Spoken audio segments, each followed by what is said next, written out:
was exposed to is classical, Keith Jarrett. So after that, I really appreciated him. Then I noticed, wow, he plays jazz too. But it wasn't until about 10 years later when my ears grew and where I was like, oh my God, like his vocabulary is endless. He's a bottomless pit. Yeah. His phrasing is amazing. And I remember when I first heard him and hearing him murmur and you know, at first I didn't understand it. I was telling my buddy the other day. Now, like, not only do I understand it, like, I love it. I appreciate it because it's all what executes his phrasing. He's singing everything, you know? And so, yeah, to me, he's very playful, lyrical. And so, yeah, it's always good to meet another person who at least even knows who Keith Jarrett. The first thing I heard was a live album, a double album, and you sit Okay. and you just kind of going, oh, wow. Yeah. You can't wait to just turn it over. Right. Wow, it's like, because you know it's just going to continue. You know it's going to continue. I still got more to say, you know. Yeah. Is that the one? Okay. The joyful thing, that's the thing it's that lilt you get. It's like, Yes. It's got a lift going, and it's like, He that's does. great. It's like happy piano. That's why I say he's like a kid on piano. Let me ask you this. It is, right? Oh my goodness. So one other thing I think about too is when you just mentioned that double-sided album, right? Yeah. I watched the Cone concert for the first time. Yeah. Okay. It's insane. I don't get the chance to have this moment with everyone. Look, so I'm same echoing your sentiments. I'm sitting there and I'm watching the first half and I'm saying to myself, this man is not playing one lick of jazz, right? He's in a zone. He has so much to say in this other, this classical, this meditative. Right. I hate genre thing, you know. When Definitely. This is neo gothic. Yeah. Okay, stop. I'm not talking about music anymore. I'm talking about marketing. Yeah. I'm sorry, I don't like that. You know.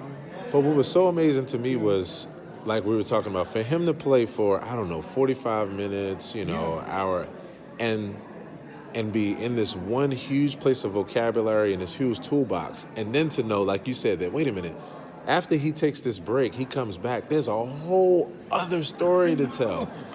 I mean, and the fact, like I said, as a musician, listening to his ideas, and I remember going through that whole first part thinking like, wow, because I'm listening closely to what he's saying, and he's staying away from anything that would be on the side of jazz, right?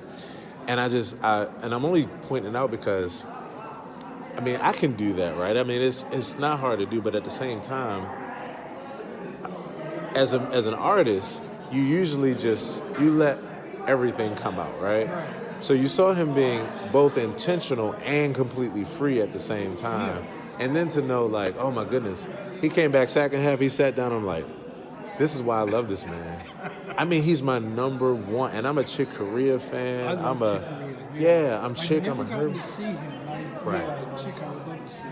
And I'm a fan of. I remember seeing him on TV. They had there was a show called Rock Concert that was on, and it was the type of thing where they had the Midnight Special on around the same time period. Right.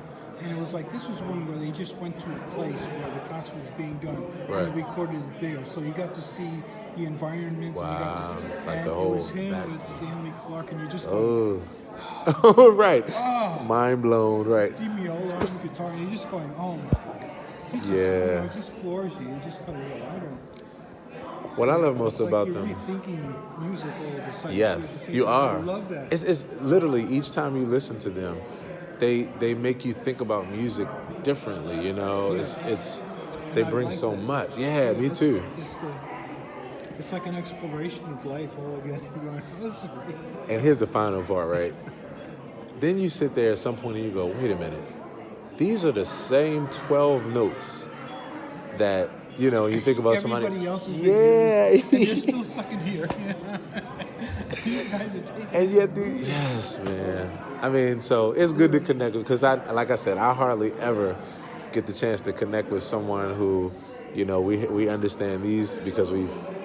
So yeah, and anytime I can talk about Keith Jarrett nowadays, I'm like, yes, because he's just my number one, man. And I love all of them, but I'm in that space right now where Keith is just speaking to me. So appreciate you, man. Oh, thank you. Yeah. It was good to listen to. Yeah, thank you. Yeah, I was gonna say, let me throw you on it. So that's my info if you're ever online, my social media, and then on the flip side is the rest of my world and all the things that I do on a daily basis. Yeah. So it's a pleasure to meet you. So. Yeah. And humor. Yeah. Because humor cuts. It's like music cuts through things that you can't use with words. Right. And Right. humor is the thing that goes right through the same way.